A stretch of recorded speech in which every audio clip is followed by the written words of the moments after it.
जब मैं मुख्यमंत्री था तब यहाँ कृषि महाविद्यालय स्वीकृत किया था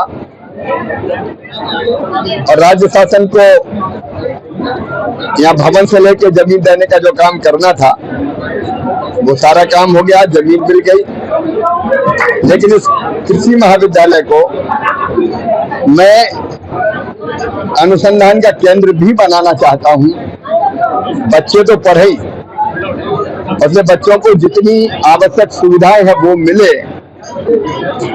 जैसे बिल्डिंग बन गई, बिल्डिंग में फर्नीचर चाहिए, लैब बन गई, लैब में फर्नीचर के साथ उपकरण चाहिए तब तो प्रयोग होंगे, कंप्यूटर चाहिए, छात्रावास चाहिए, अलग अलग तरह की सुविधाएं चाहिए। तो मैंने अभी, क्योंकि पिछली बार जब मैं आया था तो इसका एक्रीडेशन नहीं हुआ था यूनिवर्सिटी से, केंद्र सरकार की ICAR की सहायता तब मिल सकती जब एक्रीडेशन हो जाए।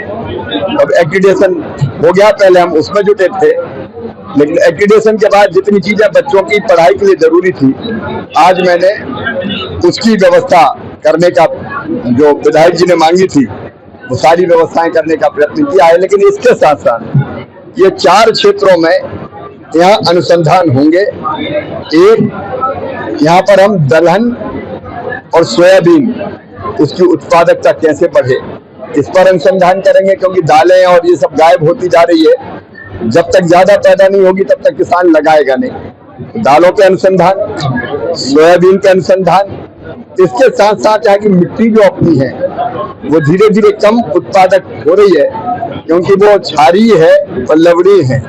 तो उसका प्रबंधन कैसे करें, उसके लिए भी ICAR यहाँ रिसर्च करके पूरा प्लान बनाएगा ताकि मिट्टी की गुणवत्ता और बढ़े, ताकि फसलों का उत्पादन और ठीक से बढ़ जाए, मिट्टी खराब ना हो। इसके प्रबंधन भी करेंगे। और मिट्टी में कई उपयोगी सूक्ष्म जीव होते हैं, मित्र कीट होते हैं, जो जमीन की उत्पादकता बढ़ाते हैं, तो उन पर भी एक अनुसंधान ICAR यहाँ करेगा। हमारी कोशिश है कि ये महाविद्यालय देश के सबसे अच्छे महाविद्यालयों में से एक बने, जहाँ किसान के हित में भी कई तरह के काम, रिसर्च चले, जिससे विदिशा जिला, आसपास के जिले और मध्य प्रदेश की कृषि और ठीक हो। धन्यवाद।